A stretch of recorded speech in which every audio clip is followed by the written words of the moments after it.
మళ్లీ రాష్ట్రంలో బీఆర్ఎస్ ను అధికారంలోకి తీసుకురావడమే లక్ష్యంగా పనిచేస్తున్నామని ఆ పార్టీ వర్కింగ్ ప్రెసిడెంట్ మాజీ మంత్రి కేటీఆర్ అన్నారు. అలంపూర్ నియోజకవర్గ నూతన బీఆర్ఎస్ మున్సిపల్ కౌన్సిలర్లను కేటీఆర్ తెలంగాణ భవన్ లో సన్మానించారు. ఈ సందర్భంగా కేటీఆర్ మాట్లాడుతూ ఆలంపూర్ ఐజీ గద్వాల వడ్డేపల్లి ప్రాంతాల్లో బీఆర్ఎస్ కు ప్రజలు అందించిన మద్దతు విశేషమని తెలిపారు. రాష్ట్రంలో కాంగ్రెస్ ప్రభుత్వం ఉన్నప్పటికీ నడిగడ్డలో మాత్రం ప్రజల విశ్వాసం ఇప్పటికీ బీఆర్ఎస్ పైనే ఉందని పేర్కొన్నారు. సర్పంచ్ ఎన్నికల నుంచి మున్సిపల్ ఎన్నికల వరకు మెజారిటీ స్థానాలు గెలుచుకోవడం పార్టీ బలాన్ని నిరూపిస్తుందన్నారు. రాష్ట్రంలో ప్రస్తుతం అరాచక పాలన నడుస్తోందని కేటీఆర్ విమర్శించారు. నిన్న మొన్న నేను కొన్ని జిల్లాల పర్యటనలో పోయాను. మొన్న నాగర్ కర్నూల్లో నిజంగా బాధ అనిపించింది.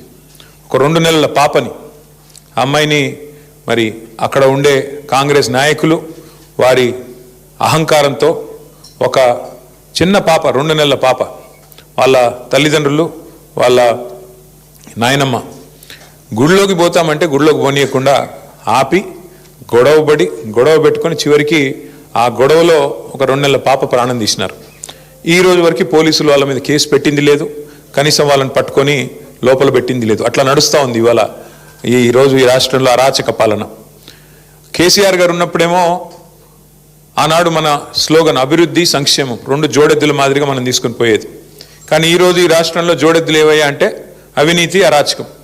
పోలీసు వాళ్ళు, గూండాలు, అధికార మత్తులో ఉండే కాంగ్రెస్ నాయకులు ఇష్టారీతిన వ్యవహారం చేస్తున్నారు. నేను కోదాడ పోయినా. కోదాడలో ఎంత ఘోరం అంటే ఒక దళిత బిడ్డ కర్ల రాజేష్ అని 30 ఏళ్ళ పిల్లోడు, పెళ్లి కూడా కాల, తీసుకుపోయి ఎంత కొట్టినారంటే పోలీసు వాళ్ళు. ఆయన చేసిన తప్పేందయ్యా అంటే ఏమిలే, కేవలం మన మాజీ ఎమ్మెల్యే పేరు చెప్పలేదు ఏదో కేసులో, చెప్పాలా అని చెప్పి బలవంత పెడితే చెప్పకపోతే ఎంత కొట్టినారంటే కొడితే చివరికి ఆ పిల్లోడు చచ్చిపోయినాడు. Custody lockup death.